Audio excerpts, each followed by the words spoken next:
반갑습니다. 더운데 한 주 동안 잘 보내셨습니까?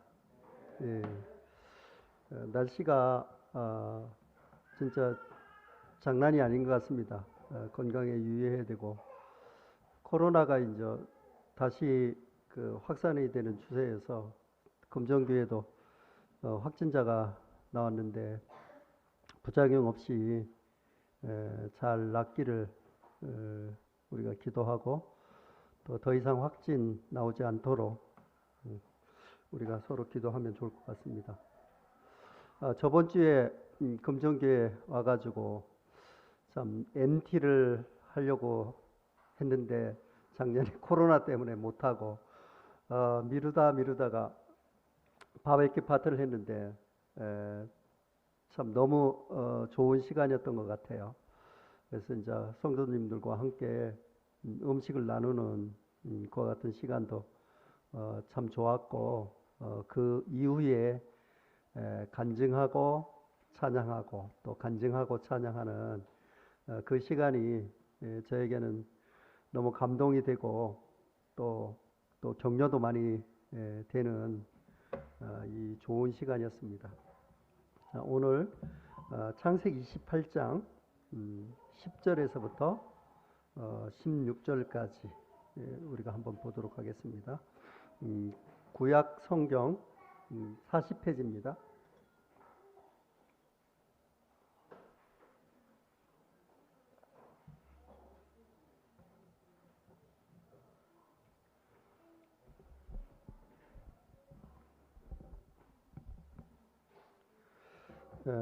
찾으셨으면 28장 10절에서부터 16절까지 제가 봉독하도록 하겠습니다.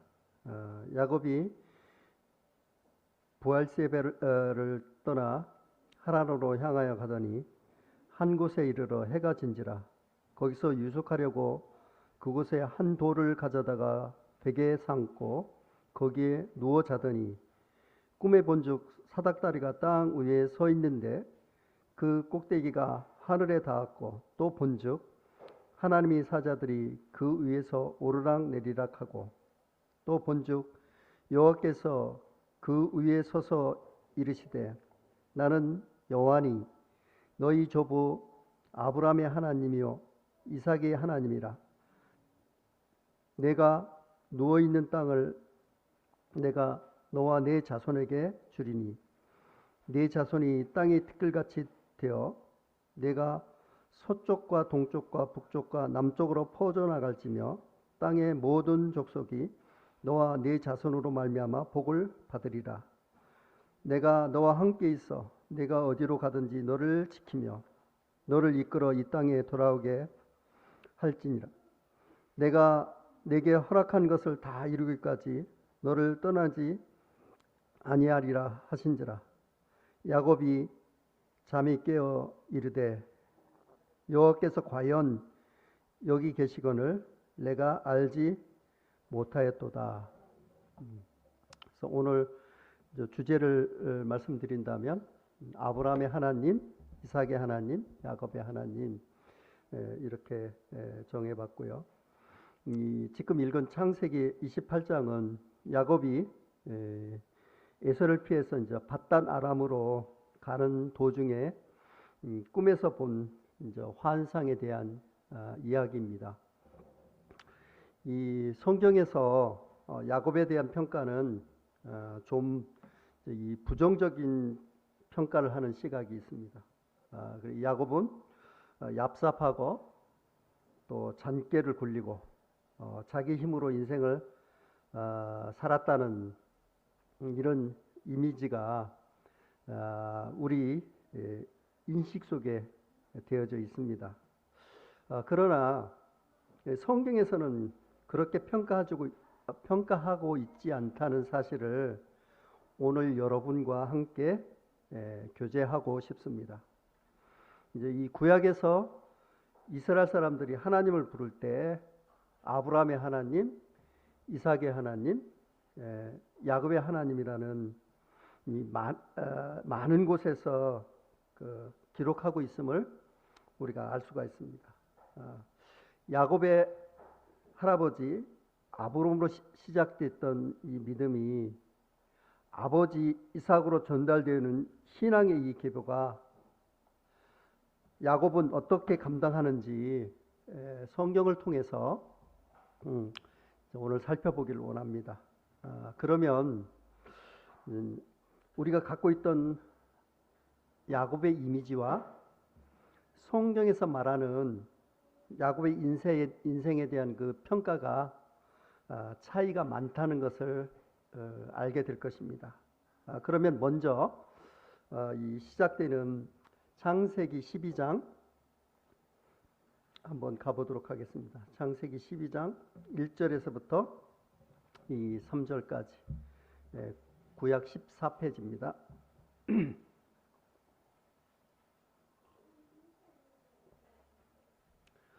이것은 하나님이 아브라함에게 주신 이런 언약의 이 말씀입니다.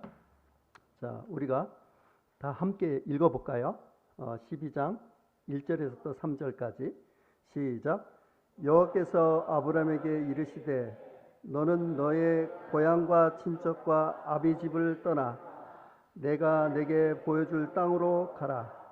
내가 너로 큰 민족을 이루고 내게 복을 주어 내 이름을 창대케 하리니 너는 복이 될지니라. 너를 축복하는 자에게는 내가 복을 내리고 저주하는 자에게는 내가 저주하리니 땅의 모든 족속이 너로 말미암아 복을 얻을 것이라 하신지라. 그래서 이것은 하나님이 이제 직접 아브라함을 통해서 이제 아브라함에게 이제 언약한 이런 내용인데요. 2절에 보게 되면 너희 자손이 큰 민족을 이루고 너는 복이 될 것이라 이렇게 얘기하고 있고, 특별히 이제 3절에 보면 너를 축복하는 자에게 내가 복을 내리고 너를 저주하는 자에게는 내가 저주하겠다 이렇게 이야기를 하고 있죠. 이 약속도 그와 그 후손에 의해서 그대로 성취되어 있다는 것을 우리가 볼 수가 있습니다. 특별히 창세기 후반부에 가보면 가나안 땅의 이 역사가 아브라함 중심으로 돌아간다는 알 수가 있습니다. 그런데 이제 이 3절 하반부에 있는 이 말씀이요. 땅의 모든 족속이 너로 말미암아 복을 얻을 것이라 이렇게 말씀하신 이 부분인데요. 여기서 말하는 이 땅은 단순히 가나안 땅을 이야기하는 것이 아닙니다. 그리고 이 땅의 모든 족속이 너로 말미암아 복을 얻게 될 것이다 이렇게 얘기하는데, 그래서 우리가 일반적으로 이 말씀을 가지고 나도 아브라함처럼 이 복의 통로가 되기를 원합니다, 이런 식의 이제 신앙 고백을 하게 됩니다. 그래서 이런 신앙 고백이 틀린 것은 아니지만 이 말씀이 1차적인 의미는 우리가 생각하는 복의 이 개념과는 다르다는 것입니다. 그래서 이 켈빈이 얘기하기를 이 말씀을 두고 이제 이 사도 바울의 이 해석이 우리의 이 주의를 환시킨다 이렇게 얘기하고 있습니다. 그래서 이제 창세기 12장 이 3절 하반부에 있는 이 말씀에 대한 의미가 신약 성경에 기록되어 있습니다. 우리가 한번 찾아보도록 하겠습니다. 갈라디아서 3장 15, 16절.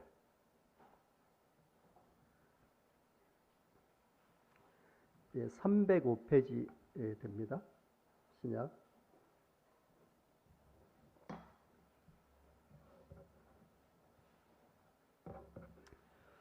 3장 15, 16절 제가 읽도록 하겠습니다. 305페이지입니다. 형제들아, 내가 사람의 예대로 말하노니 사람이 언약이라도 정한 후에는 아무도 폐하거나 더하거나 하지 못하느니라. 이 약속들은 아브라함과 그 자손에게 말씀하신 것인데 여럿을 가리켜 그 자손이라 하지 아니하시고 오직 한 사람을 가리켜 네 자손이라 하였으니 곧 그리스도라 이렇게 얘기하고 있죠. 그래서 이제 아브라함의 이 후손이 이제 여러 명이라고 하지 않고 이제 진정한 그 후손은 누구라고 얘기하고 있죠? 오직 예수 그리스도 한 분이라고 말하고 있어요. 그래서 이 창세기 12장 1절에서부터 이 3절 말씀은 하나님이 아브라함에게 한 약속이자 이 집안의 이 사명이 되어진다는 것을 우리는 좀 기억할 필요가 있습니다. 그래서 이 아브라함을 통해서 그 가문을 통해서 천하 만민이 복을 받게 될 것이라는 말은 다른 뜻이 아니라 이 가문을 통해서 아브라함, 이삭 그리고 야곱의 허리에서 나오는 12지파로 이어지는 이 세상 가운데 오실 예수 그리스도를 천하 만민이 믿음으로 말미암아 하나님의 자녀가 된다는 그것이 창세기 12장 3절에서 이 하나님의 아브라함에게 말씀하신 내용의 이 핵심이다 하는 것을 우리가 이렇게 챙겨볼 필요가 있습니다. 이와 같은 해석이 진짜로 수천 년 후에 오시는 예수 그리스도를 고대하고 아브라함이 바라보고 살았을까? 이삭이 바라보고 살았을까? 이런 의문이 생기잖아요. 그런데 신약에 와보면 예수님이 직접 하신 말씀인데 유대인에게 하신 말씀이죠. 오늘 예배 때 읽었던 이 말씀인데요. 요한복음 8장 56절에 보면 너희 조상 아브라함은 나의 때 볼 것을 즐거워하다가 보고 기뻐하였노라. 기뻐했다고 이렇게 이야기하고 있죠. 진짜로 오실 예수 그리스도를 이렇게 기다리고 살았다는 것을 우리가 볼 수가 있어요. 그래서 하나님이 하신 약속은 하나님이 스스로 성취해 가는 부분도 있지만 아브라함의 이 집안의 사명으로 삼아서 하나님의 약속을 구현하고 성취하는 일에 중대한 사명이 주어지고 있다는 것을 우리가 볼 수가 있습니다. 그렇기 때문에 아브라함은 하나님 앞에서 자기 당대의 신앙을 지켜서 믿음으로 사는 것이 중요한 일이지만 자기 다음 때의 신앙을 전수하고 이어주는 것, 즉 이삭의 이 믿음의 이 세계가 엄청 중요한 일인 것입니다. 왜냐하면 그렇지 않으면 단절되고 끊어져 버리기 때문에 그래요. 그래서 아브라함은 자기 생애 때 이제 이삭의 이 그 배우자를 제대로 고르려고 얼마나 애를 쓰는지 우리가 성경을 통해서 확인해 볼 수가 있습니다. 그래서 이 아브라함은 삶을 통해서 이삭에게 신앙의 이 바톤을 잘 넘겼고 그리고 이삭은 한평생 믿음으로 잘 살아갑니다. 그리고 이삭의 이 믿음의 이 바통을 이어받을 사람 쌍둥이 에서와 야곱이 태어나게 됩니다. 우리는 이 두 사람 중에서 야곱을 통해서 믿음의 이 계보가 이어졌다는 것을 우리가 잘 압니다. 그러면 우리는 하나 이 시점에서 질문해 봐야 될 질문이 있습니다. 그 질문은 뭐냐 그러면 그럼 아브라함과 야곱이 같이 살았는가 하는 이와 같은 질문을 해보는 거예요. 이것은 굉장히 중요한 문제이기 때문에 그렇습니다. 그러면 아브라함과 그 다음에 야곱이 함께 살았는지 이것은 이 성경에 나오는 기록을 통해서 나이를 계산해 보면 우리가 알 수가 있어요. 창세기 25장 7절에 보면 아브라함은 나이 175세에 하나님이 부르심을 받았다라고 이렇게 기록하고 있습니다. 그리고 이삭은 아브라함이 몇 세 때 낳았죠? 아브라함은 이삭을 몇 세 때 낳았어요? 예, 100세. 100세 때 낳았잖아요. 그리고 창세기 25장 26절에 보면 이삭이 60대에 야곱을 낳았다. 이렇게 얘기하고 있는 거예요. 그러면 이 야곱이 낳았을 때 아브라함의 나이는 몇 살이다? 몇 살이에요? 이삭이 100세 때 아브라함을 낳았으니까 이삭이 60대에 야곱을 낳았으니까 지금 아브라함은 몇 살이에요? 그래요. 어려운 걸 잘 맞히시네요. 160세 낳은 거잖아요. 그렇죠? 그러니까 아브라함과 이 계산해 보면 야곱은 몇 년 동안 같이 살았다? 예, 15년 같이 살았다고 얘기하고 있어요. 그리고 이 부분에 대해서 신약에서도 증거를 하고 있습니다. 신약의 히브리서 11장 8절에서 9절에 보면 이렇게 기록하고 있습니다. 믿음으로 아브라함은 부름을 받았을 때 순종하여 장래 유업으로 받은 땅에 나갈새 갈 바를 알지 못하고 나갔으며 믿음으로 그가 이방의 땅에 있는 것 같이 약속의 땅에 거류하는 동안 약속을 유업으로 함께 받은 이삭 및 야곱과 더불어 장막에 거하였으니 이렇게 기록하고 있는 거예요. 그래서 아브라함과 이삭과 야곱이 더불어 이 장막에 이제 거한 부분이 왜 중요하냐 그러면 이 하나님의 약속을 받은 첫 당사자가 누구죠? 아브라함이잖아요. 그래서 이제 아브라함으로부터 이삭은 어떻게 돼요? 직접 교육을 받았죠. 그러면 이 이삭을 통해서 야곱이 이 성취될 그 언약에 대한 말씀도 들었겠지만 할아버지 무릎 위에서 어떻게 돼요? 이 하나님이 성취해야 될 이 사명에 관해서 아브라함으로부터 직접 받았다는 거 우리가 볼 수가 있죠. 그래서 우리가 이제 저희 나이 때 되면 아들과 손자의 개념은 많이 달라져요. 예, 그렇기 때문에 이 아브라함을 통해서 야곱이 이 언약에 대한 이 말씀을 직접 들었다는 것은 굉장히 이제 이 중요한 이 사실이다 하는 것을 우리가 이제 기억을 하시고요. 그다음에 이제 에서와 야곱의 이 관해서 이 성격에 대해서 설명하는 그 말씀이 나오는데요. 그것은 우리가 함께 찾아보도록 하겠습니다. 창세기 25장 27절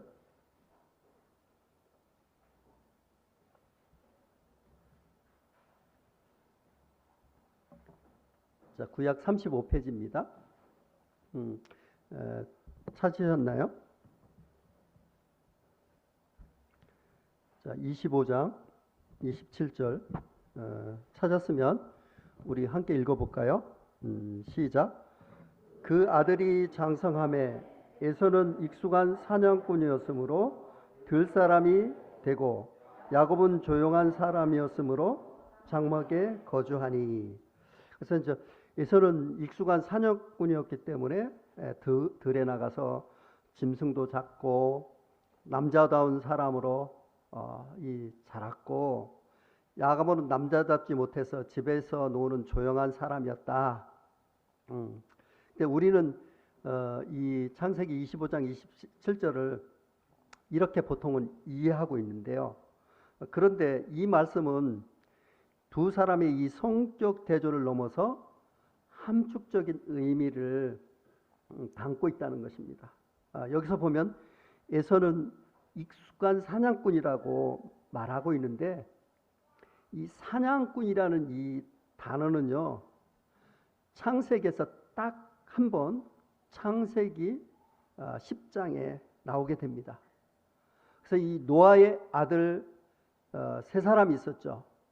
우리가 셈, 함, 야벳 이렇게 세 사람이 있었는데 이 세 사람 중에서 저주받은 계보가 이 함의 계보입니다.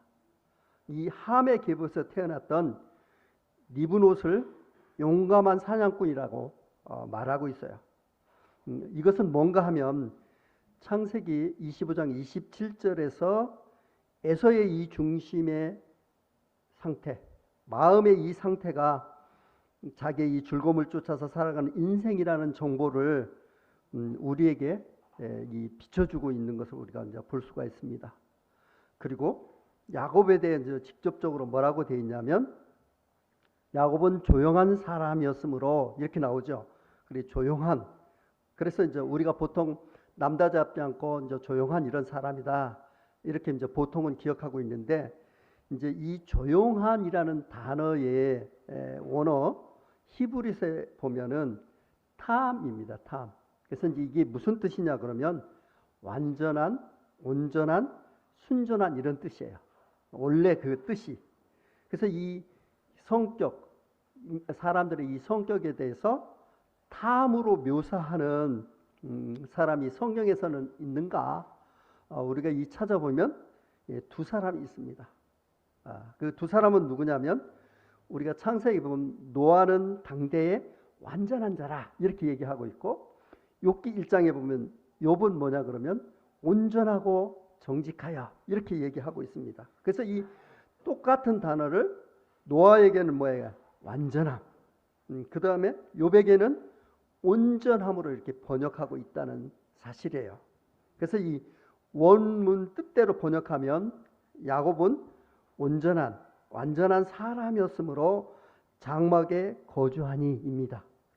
그래서 여기서 이 장막에 거하다는 것은 이것은 그냥 집안에 거하는 길을 이렇게 즐겨하는 그런 말이 아니에요. 집안에 있는 것을 즐겨하는 얘기가 아니고 성막 시대가 오기 전에 족장들의 예배 장소가 어디냐면 장막입니다. 그래서 이 부분을 우리가 원뜻과 장막의 의미를 포함해서 다시 번역하면 이와 같은 뜻이에요.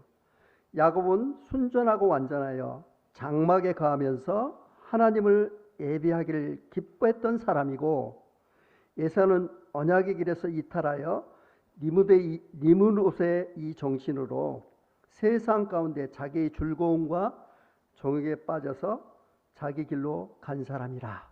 이렇게 이제 해석하는 것이 이 창세기 25장 27절이 그 정확한 그런 메시지입니다. 그래서 이제 이것이 창세기 25장 27절이 우리에게 던져주는 정확한 메시지가 이와 같은 것이다 하는 것이고 그러면 진짜 이게 맞는가 하는 것에 대해서는 그 다음부터 펼쳐지는 두 사람의 이 삶에 대한 내용을 우리가 살펴보면 이 말씀을 이렇게 해석하는 것이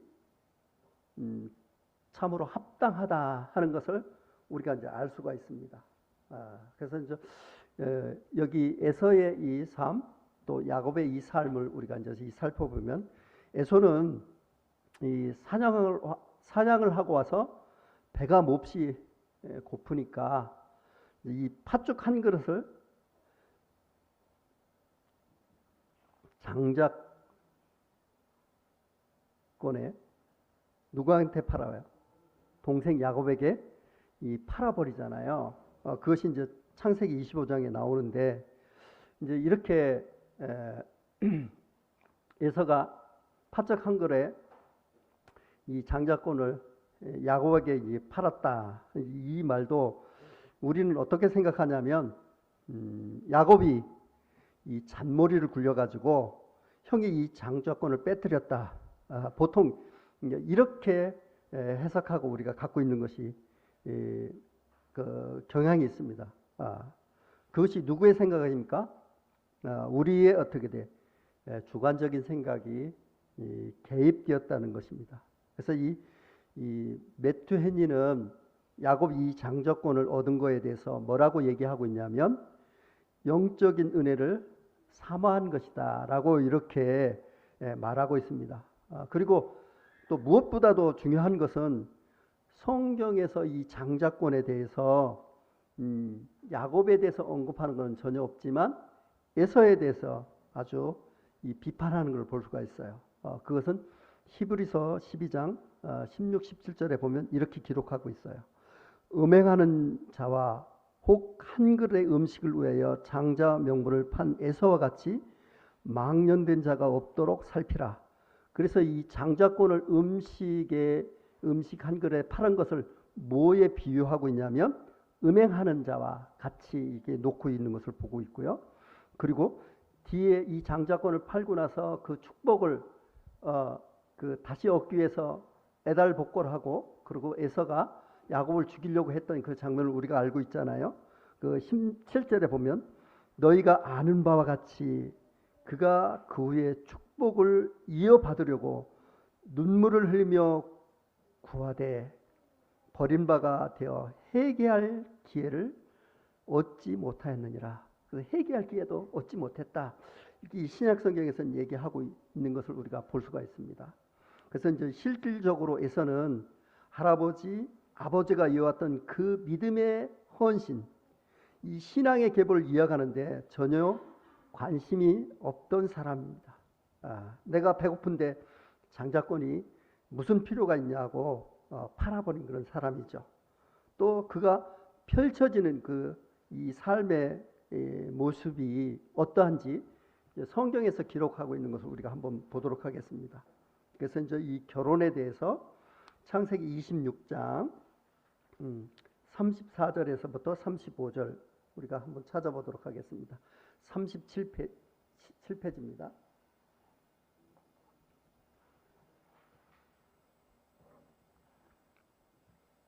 찾으셨으면 우리가 다 함께 읽어보도록 하겠습니다. 26장 34절에서 35절 시작. 에서가 40세 해쪽 속 브리엘의 딸 유딧과 해쪽 속 엘론의 딸 바스마를 아내로 맞이하였더니 그들이 이삭과 리브가의 마음에 근심이 되었더라.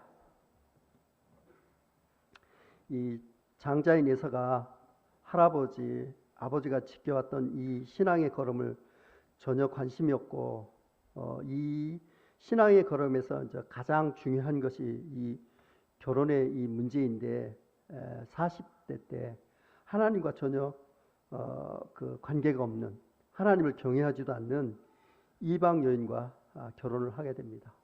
그래서 이 부모의 마음을 아프게 하고 가문이 추구하는 이 신앙의 이 계보를 통해서 오실 예수 그리스도로 말미암아 천하 만민이 복음을 받아야 되는 이 집안의 사명에 대해서는 전혀 관심이 없는 장자에서는 이방 여인과 골라서 이 결혼을 해버립니다. 그래서 이 평상시의 이 삶도 자기가 즐거움에 쫓아서 자기 육신의 이 정욕을 체험해서 이 살았던 이 에서가 이 결혼하는 문제도 하나님을 잘 섬기냐 이런 것이 중요한 것이 아니라 자기 눈에 예뻐 보이는 그럼 결혼해버린 그런 모습을 보여주고 있는 것이죠.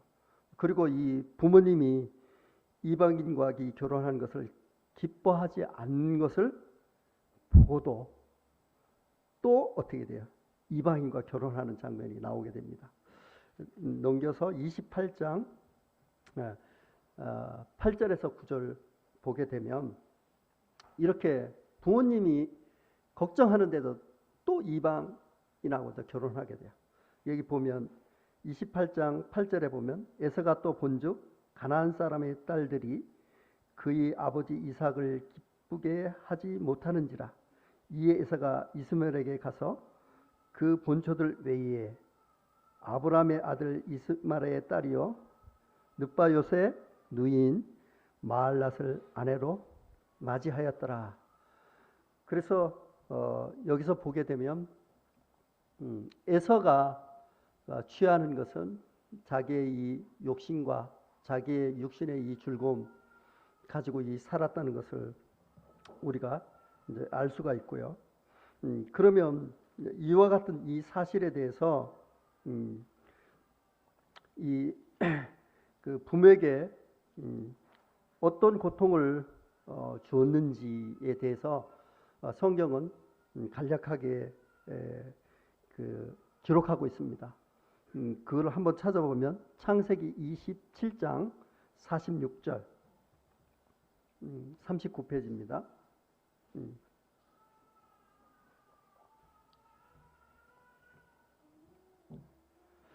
찾으셨나요? 27장 46절 찾았으면 같이 읽어보도록 하겠습니다. 시작.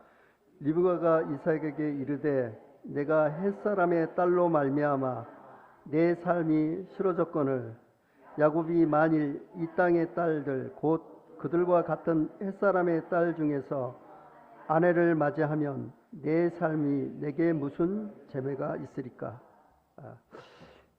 이것은 뭐냐 그러면 그 엄청난 고통을 줬다는 것을 우리가 볼 수가 있죠. 어머니 리브가가 이 마음이 더 애타는 이유는 이 장자인 에서가 이방 며느리를 보는 것도 문제지만 이제 이 집안에 남아있는 야곱마저 이방인과 결혼하게 되면 나의 이 삶의 의미가 하나도 없다.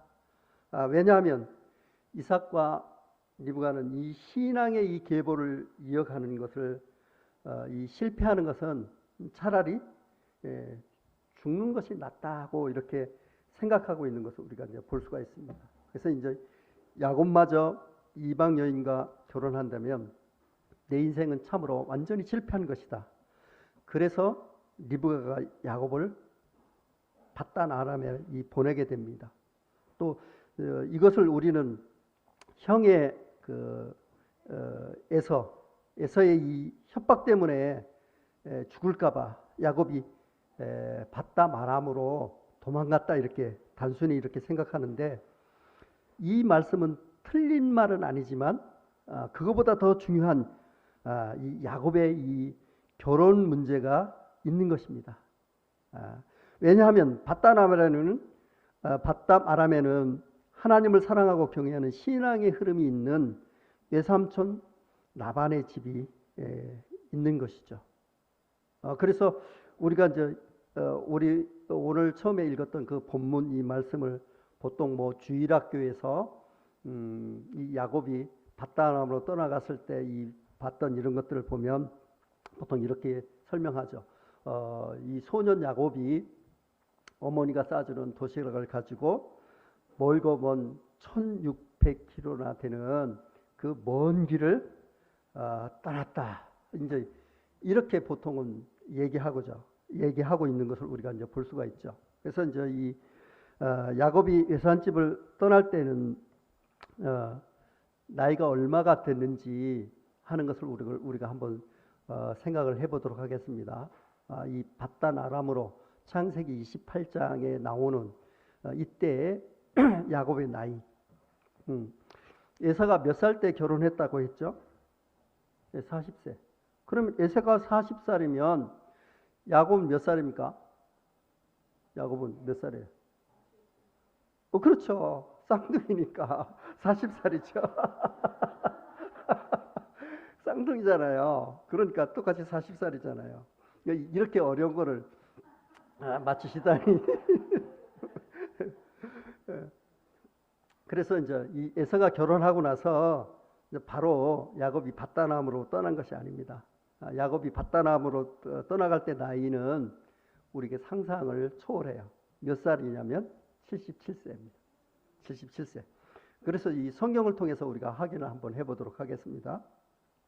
창세기 아까 47장 9절에 보면 야곱이 애굽에 내려갔을 때 130세라고 이렇게 얘기하고 있습니다. 그때 이제 바로가 이제 온 야곱에게 네 나이가 몇 살이냐 이렇게 물을 때 야곱이 뭐라고 얘기하냐면 내 나이 30세에 험악한 세월을 보냈습니다. 이렇게 얘기하고 있죠.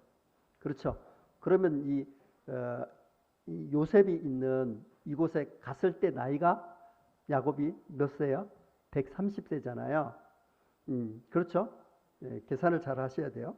그리고 창세기 갔을 때를 우리가 다른 성경에서는 어떻게 얘기하고 있냐면 창세기 45장 11절에 보면 이때가 흉년 2년째다 이렇게 얘기하고 있어요. 흉년 2년째. 그러면 요셉이 그 총리가 된 건 몇 살 됐어요? 몇 살에 됐어요? 네? 몇 살? 30살 때 됐잖아요. 그렇죠. 그러면 흉년 2년째면 총리가 되고 몇 년이 된 거예요? 요셉의 나이가 몇 살이에요? 네? 총리가 30세 됐잖아요. 그러니까 7년 풍년, 그 다음에 7년 흉년인데 풍년은 지나갔고 이제 흉년이 2년 됐으니까 몇 년 지났어요? 예, 7년 지났죠. 그러면 이때 요셉의 나이가 얼마예요? 39세잖아요. 그렇죠? 그러니까 130에서 39를 빼면 몇 살이에요? 91살이에요. 91살. 그러니까 91살 때 누구를 낳냐 그러면 요셉을 낳은 거예요. 무슨 말인지 알겠죠? 예. 그리고 이 요셉을 낳을 때는 밧단 아람으로 가서 몇 년 만에 낳냐면 14년 만에 요셉을 낳아요. 그러니까 91에서 다시 어떻게 돼요? 14를 빼야 되죠. 그러면 77이 나오죠. 그리고 이렇게 딱 77세가 나오는 거예요. 이해가 되죠? 그래서 우리가 상상을 불허할 만큼 많은 나이에 밧담을 갔다는 거예요. 그래서 그 형에서는 40살 때 자기 즐거움을 쫓아서 자기 정욕을 쫓아서 세상 여자와 만나서 결혼해버리지만 영적인 은을 구하고 장막에 거하면서 믿음을 지키려 했던 야곱은 77세까지 어떻게 돼? 결혼 않고 기다리고 있다는 것을 우리가 볼 수 있어요. 왜냐하면 그 땅에 하나님을 경외하는 사람이 없었기 때문에. 예. 그래서 리브가가 밧담으로 가서 이 신앙의 이 계보를 이으라고 보내는 거예요. 그래서 이제 야곱이 몇 살 살았냐면 147세를 살았으니까 지금의 이 생태계와는 다른 상황이었을 것입니다. 그래서 아브라함은 175세, 이삭은 몇 세? 180세. 그 다음에 이 야곱은 147세를 살게 돼요. 그래서 이 할아버지 아브라함, 아버지 이삭으로 이어지는 신앙의 계보를 잇기 위해서 밧담 아람으로 가게 된 것입니다. 이와 같이 밧담으로 가는 이 중간에 보면 야곱이 어떻게 돼요? 하나님을 만나게 되는 장면이 지금 우리가 처음 본문을 읽었던 이런 이 장면이에요. 그래서 여기서 보면 결혼의 이 중요성에 대해서 우리가 한번 생각을 해볼 필요가 있습니다. 유대인이 양쪽 부모가 유대인이면 반드시 유대인이 되는 거죠. 그런데 아버지나 어머니 중에서 유대인이면 유대인이 될 수도 있고 안 될 수도 있어요. 유대인이라고 인정해 주는 것은 아버지가 유대인인 사람은 유대인으로 안 쳐요. 어머니가 유대인 사람을 유대인으로 쳐요. 그러니까 이 신앙을 이어가는데 어머니가 훨씬 중요하다는 것을 우리가 알 수가 있죠. 그래서 야곱은 신앙을 지키기 위해서 어떻게 돼요? 77세까지 결혼 안 했다 하는 것은 엄청 우리한테 메시지를 주는 거예요. 그래서 우리들이 신앙 안에서 불신자와 결혼하는 거, 이것은 자살행위다 하는 것이 그렇게 했던 사람들의 이 간증이고요. 또 요새는 어떻게 되냐면 이 신자를 만들어서 결혼을 해요. 그러니까 불신자하고 결혼해가지고 그 상태에서 복음을 전하면 온전한 복음이 들어가겠습니까? 저희가 시인은 하겠지만 이와 같은 일들은 우리는 해서는 안 되는 짓이다 하는 것은 이 성경에서 우리가 얘기하고 있죠. 창세기 28장 이 10절에서부터 16절까지 그 본문으로 이제 돌아와서 보면 12절에 보면 꿈에 본 사닥다리가 땅 위에 서 있는데 그 꼭대기가 하늘에 닿았고 또 본즉 하나님이 사자들이 그 위에서 오르락내리락 하고 이렇게 얘기하고 있죠. 그래서 여기에서 보게 되면 이 사닥다리에 대해서 뭐라고 얘기하느냐. 그래서 많은 그 선진들이 이것은 누구를 가리키냐 하는 것에 대해서 언급을 하고 있습니다. 그래서 여러분들이 요한복음 1장 51절에 보면 이런 기록이 있어요. 또 이르시되 진실로 진실로 너희가 이르노니 하늘이 하나님의 사자들이 인자 위에 오르락 내리락 하는 것을 보리라 하십니다. 그래서 여기에서는 어떻게 돼요? 인자 위에서 사자들이 오르락 내리락 하죠. 창세기에서는 어떻게 돼요? 사닥다리에서 오르락 내리락 하죠. 그래서 이 사닥다리는 누구를 가리키느냐? 바로 예수 그리스도를 가리킨다. 믿음의 이 선진들이 그렇게 분별을 하고 있고요. 또 이 13절에 보면 본즉 여호와께서 그 위에 서서 이르시되 나는 여호와니 너의 조부 아브라함의 하나님이요 이삭의 하나님이라. 내가 누워 있는 땅을 내가 너와 네 자손에게 주리니. 그래서 이것은 네 조부 아브라함의 하나님 또 이삭의 하나님이라는 것을 확인해주고 있는 장면이고요. 이 14절에 보면 내 자손이 땅에 티끌같이 되고 이렇게 해서 보면 이것은 아브라함 또 이삭에게 하신 약속을 다시 언급하고 있고요. 15절에 보게 되면 이것은 다 같이 한번 읽어보도록 하겠습니다. 15절 시작. 내가 너와 함께 있어 내가 어디로 가든지 너를 지키며 너를 이끌어 이 땅으로 돌아가게 할지라. 내가 내게 허락한 것을 다 이루기까지 너를 떠나지 아니하리라 하신지라. 그래서 이것이 하나님께서 함께 있고 너를 지키고 그리고 다시 너의 이 고향으로 돌아오겠다 이 약속을 하고 있죠. 그래서 이 16절에 보면 야곱이 잠이 깨어 이르되 여호와께서 과연 여기에 계시거늘 내가 알지 못하였도다. 그래서 이제 이 야곱이 하나님의 임재를 경험하면서 아주 놀란 이런 장면이죠. 그래서 이 야곱의 이 신앙의 이 전환점이 어디냐? 이 살아갈 때 이것은 뭐냐 그러면 바로 이 하나님이 만나게 해줬던 이 베델에서부터 시작되었다. 이렇게 이제 보는 거예요. 굉장히 중요한 이 전환점인 거예요. 그래 이 조상의 교육으로도 받은 이 신앙의 이 계보를 하나님이 직접 나타나서 말씀해 주시는 놀라운 경험을 하게 되는 거예요. 이것은 이 밧다람으로 떠나는 야곱에게 이 신앙의 이 계보를 너를 통해서 이루어지겠다 하는 것을 강력한 의지를 이렇게 보여주는 것이죠. 그리고 이런 계시를 받고 이 밧담 아람에 있는 외삼촌 라반의 집까지 가게 됩니다. 그래서 그 20년 동안 야곱이 많은 어려움과 싹도 10번이나 그 변개하는 이와 같은 어려움은 겪지만 거기서 이제 결혼하고 아이들도 있죠. 낳고 그래서 이제 그 아이들 낳은 이것이 이제 12지파가 되죠. 이와 같은 것들을 뭐 지금은 얘기할 그 시간이 없기 때문에 이런 어려움을 겪지만 하나님께서 그 약속하신 그 약속대로 하나님의 이 도우심으로 인해서 고향으로 돌아오는 이 장면은 한번 살펴보도록 하겠습니다. 넘겨서 31장, 창세기 31장, 31장 11절에서부터 13절까지.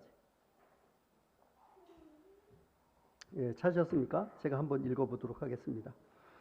꿈에 하나님의 사자가 내게 말씀하시기를 야곱아 하기로 내가 대답하여 여기 있나이다 하매 이르시되 내 눈을 들어보라. 양떼 탄 순양은 다 얼룩무늬 있는 것, 점 있는 것, 아롱진 것이라. 라반이 내게 행한 모든 것을 내가 보았노라. 이 하나님께서는 보시지 않는 것 같지만 다 보시고 계시는 거죠. 그리고 나는 베델의 하나님이라. 내가 거기서 기둥에 기름을 붓고 거기서 내게 서원하였으니 지금 일어나 이곳을 떠나 내 출생지로 돌아가라 하셨으니. 그래서 이 하나님의 이 지시로 고향으로 떠나가게 됩니다. 그런데 이렇게 그 자녀와 이 가축 그다음에 종들을 다 데리고 이렇게 떠나게 되면 라반의 이 재산이 없어지는 거니까 라반이 어떻게 되냐면 이 야곱을 죽이기 위해서 이제 쫓아오게 됩니다. 그때 하나님께서 이제 이 도우시는 이 장면을 이 기록을 보게 되면 23절에 보면 라반이 그의 형제를 거느리고 7일 길을 쫓아 길리앗산에서 그에게 이르렀더니 밤에 하나님이 아람 사람 라반에게 현명하여 이르시되 너는 상가 야곱의 선악간 말하지 말라 하셨더라. 29절에 보면 너를 해할 만한 능력이 내 손에 있으나 너희 아버지의 하나님이 어젯밤에 내게 말씀하시기를 너는 상가 야곱에게 선악간 말하지 말라 하셨느니라. 그래서 이 라반을 하나님께서 꿈속에 나타내셔서 에서를 이제 보호한 이런 장면이 나오고요. 그래서 이 위험을 이제 무릅쓰고 이제 돌아가는데 또 문제는 뭐냐 하면 자기를 죽이려고 했던 에서가 400명을 거느리고 이 야곱에 나오게 됩니다. 그래서 이 야곱은 이제 죽을 수밖에 없는 이 상황에 놓이게 되죠. 그래서 이 야곱이 약속을 붙잡고 이 기도하는 장면이 넘겨서 32장 9절에서부터 12절까지입니다. 한번 제가 읽어보면, 자, 9절에서부터 12절까지. 야곱이 또 이르되 내 조부 아브라함의 하나님 나의 아버지 이삭의 하나님 여호와여, 주께서 전에 내가 명하시기를 내 고향 내 족속에 돌아가라 내가 내게 은혜를 베풀리라 하셨나이다. 나는 주께서 주의 종에게 베푸신 모든 은총과 모든 진실하심을 조금도 감당할 수 없사오나 내가 내 지팡이만 가지고 이 요단을 건넜더니 지금은 2때나 이뤘나이다. 내가 주께 간구하오니 내 형의 손에서 에서의 손에서 나를 건져 내시옵소서. 내가 그를 두려함은 그가 와서 나와 내 처자들을 칠까 겁이 나기 때문입니다.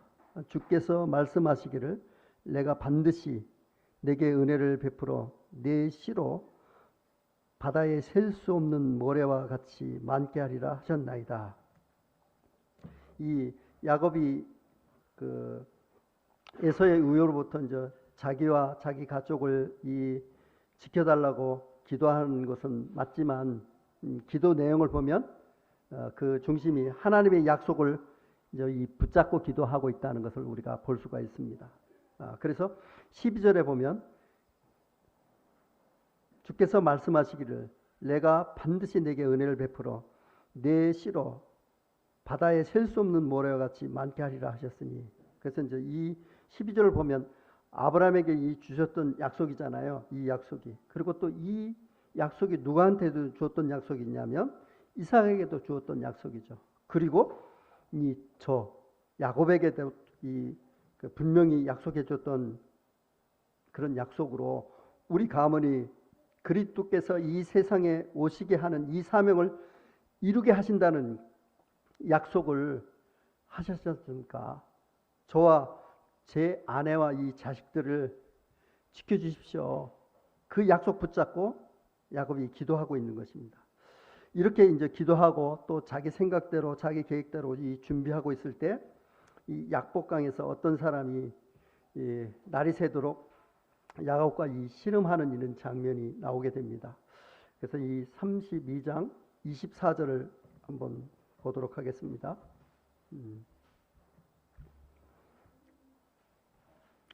자, 24절 49페이지입니다. 그래서 이 30절까지 우리가 함께 읽으면 좋을 것 같습니다. 시작.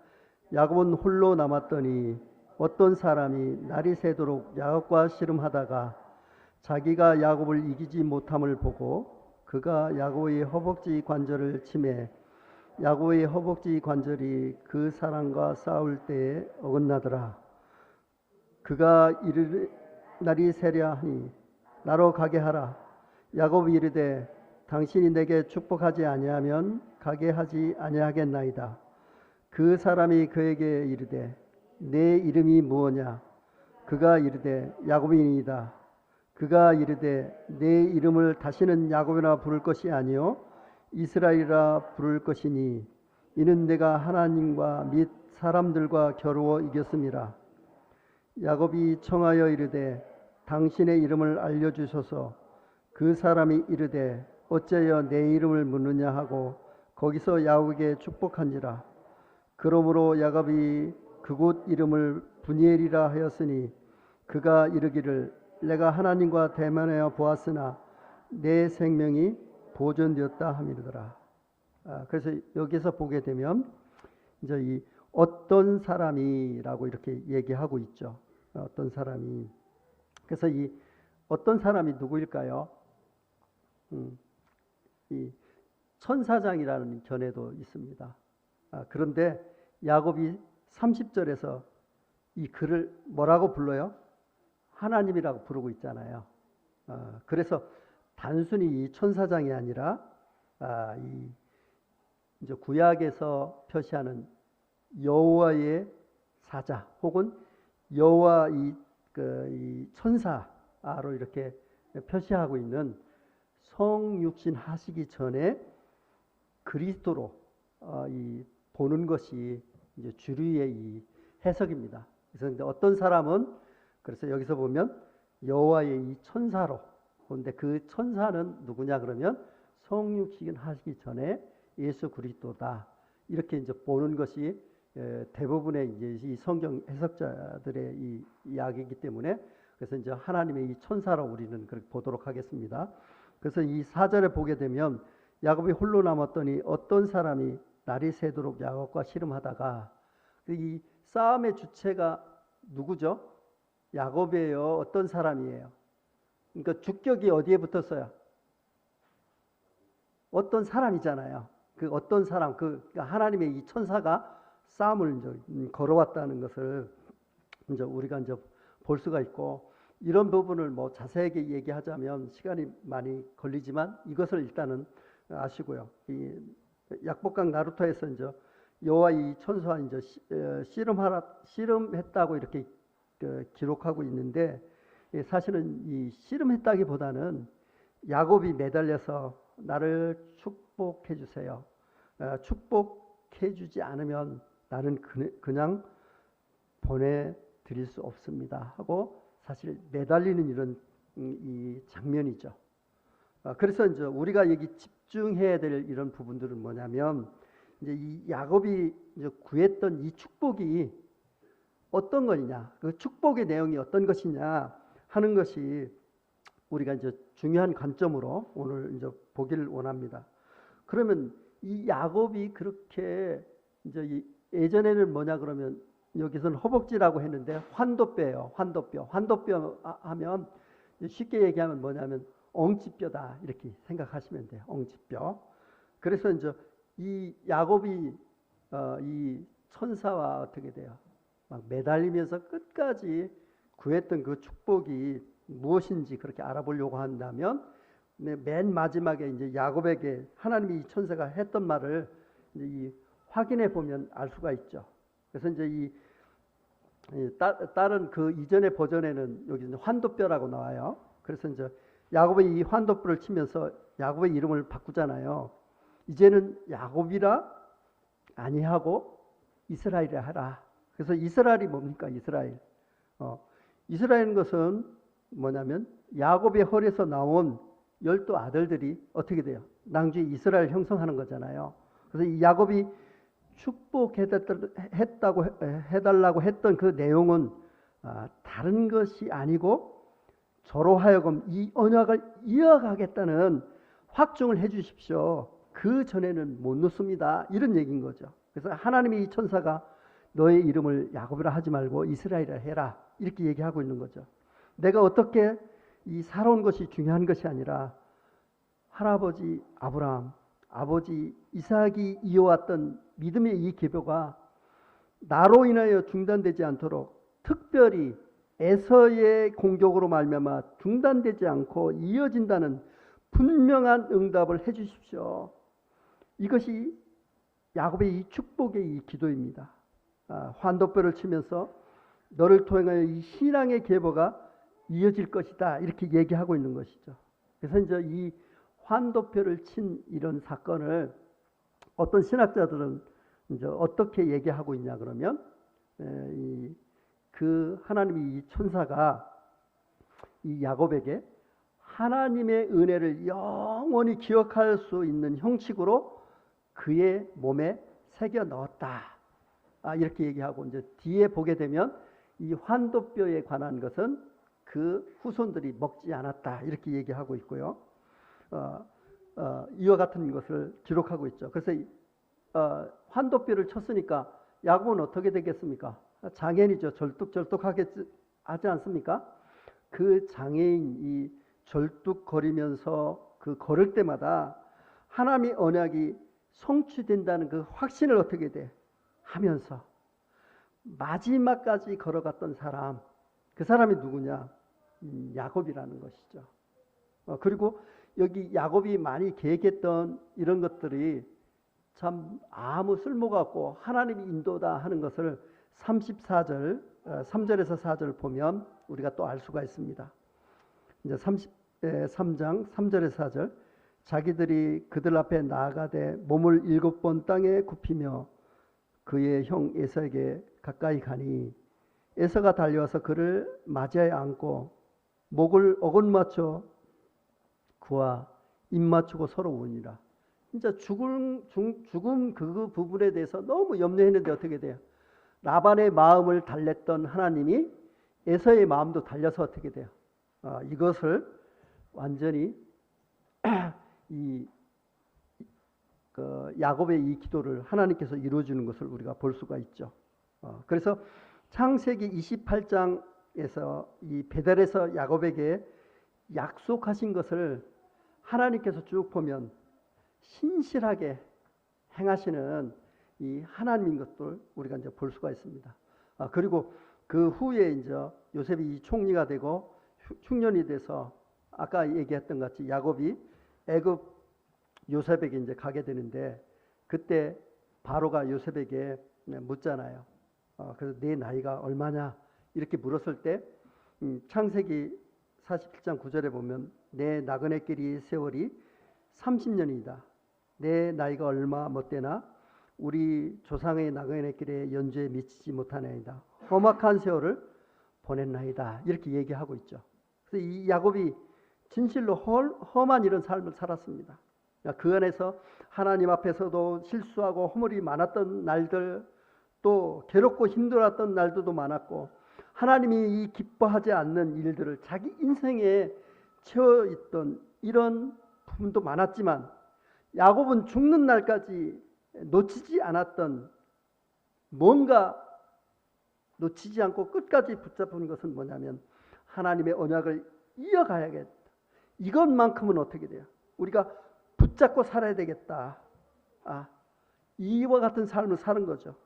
자기 인생이 험악한 삶에도 불구하고 이와 같은 믿음의 이 계보를 지키기 위해서 이것만은 끝까지 어떻게 돼요? 붙들고 살아왔던 야곱의 삶. 그래서 야곱은 잘 살아서 위대한 것이 아니라 이런 삶을 살았기 때문에 야곱의 삶은 우리에게 위대한 삶이 아닌가 이렇게 생각되어집니다. 그래서 이 야곱이 죽기 전에 이 자녀들에게 유언성 이 축복을 쭉 하는 중간에 야곱이 이런 말을 하게 됩니다. 우리가 한번 찾아보겠습니다. 이것은 49장 넘겨서 18절 49장 18절 찾으셨나요? 예, 78페이지입니다.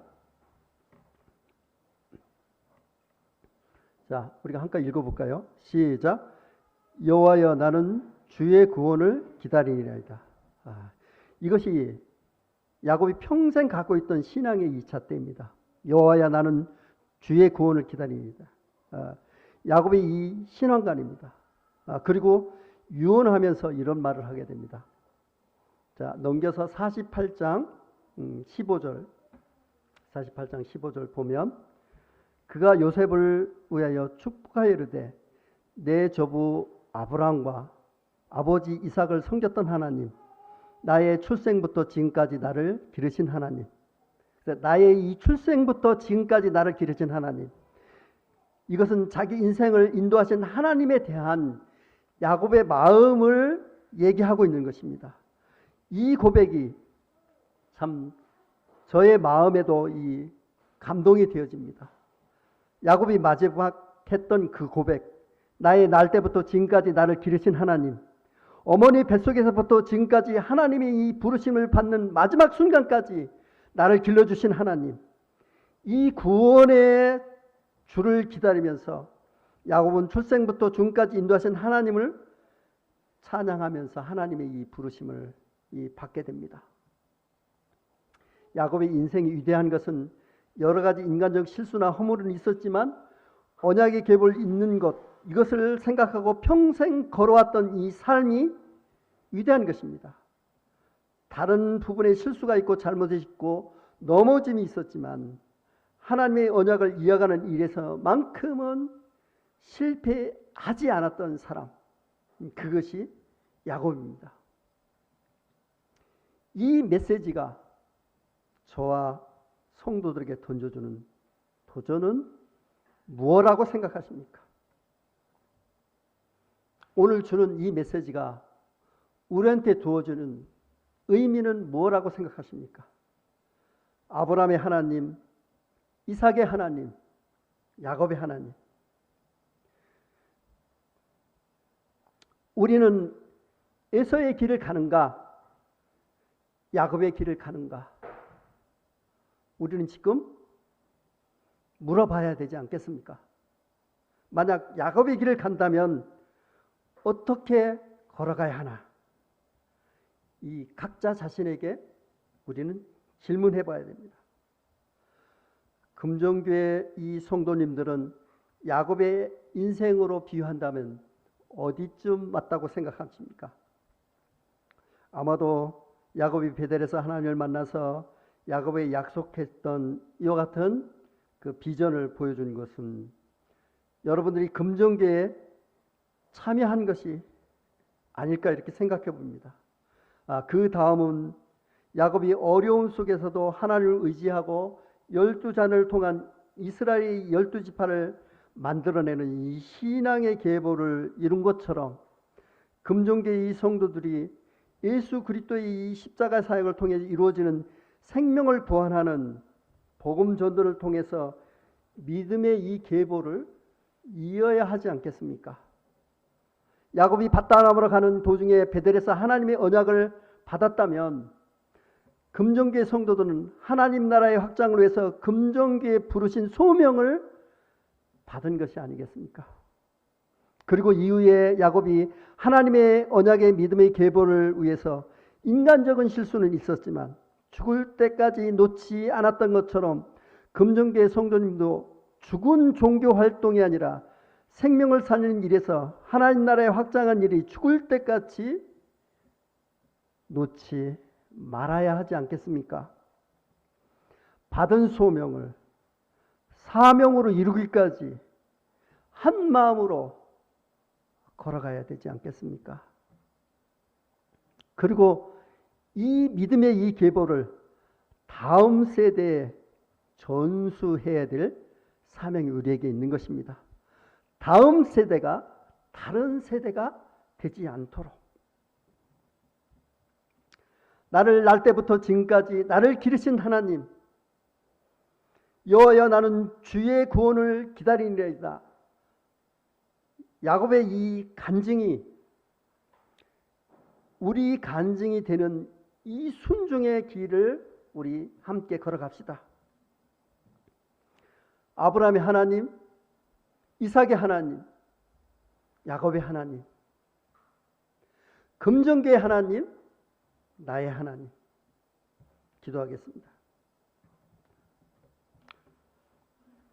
하나님 아버지, 야곱의 삶을 통해서 저에게 중요한 메시지를 주심에 대해서 감사합니다.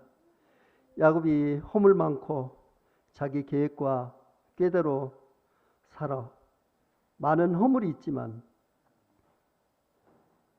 아브라함에게 약속했던 그 믿음의 이 계보를 잊지 않고 끝까지 걸어갔던 이 삶을 참 바라보면서 우리 나그네 인생길에 참 눈으로 보이는 것을 쫓고 돈을 쫓고 명예를 쫓지만 이것은 죽음으로 끝나는 것이고 더 이상 영원한 세계와 연결되지 않는다는 것을 깨닫게 하시고 야곱의 이 믿음의 이 길을 모든 성도들이 한 마음으로 우리가 실수하고 잘못하는 것 같은 일이 있을지라도 이것을 향해서는 우리가 끝까지 끈을 놓지 않고 달려갈 수 있도록 주께서 도와주시고 우리 세대의 믿음이 다음 세대에 이어지는 이와 같은 사명까지 우리가 이루어 하나님을 만났을 때 우리가 착하고 충성된 종아 잘하였다는 이 칭찬을 받을 수 있도록 저희들을 주님께서 인도하여 주시고 은혜를 베풀어 주시옵소서. 이 모든 말